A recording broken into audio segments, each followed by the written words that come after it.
Once upon a time, there was a teacher who believed every student had potential. But there was one boy she saw something special in, quiet, curious, and full of promise. She called him her silent genius. She stayed after class to help him, encouraged his ideas, and believed he'd go far. He became her favorite student not because he was perfect, but because he tried. When the final exam came, she expected him to shine. But when the results were in, he had failed. Her heart sank. She checked the paper again and again, hoping she'd made a mistake. But the truth was there, written in red ink.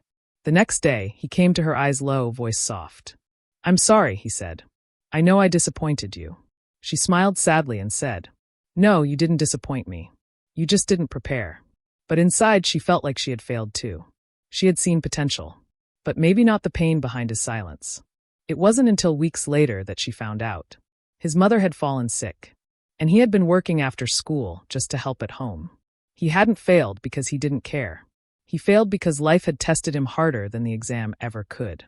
That day, she realized something every teacher, every person must learn. Grades don't always measure effort. And sometimes those who seem to fall are fighting battles no one sees. She couldn't change his result, but she changed her heart.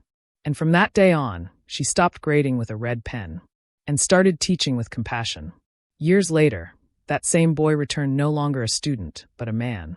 He handed her a bouquet and said, "Thank you for failing me. It made me stronger."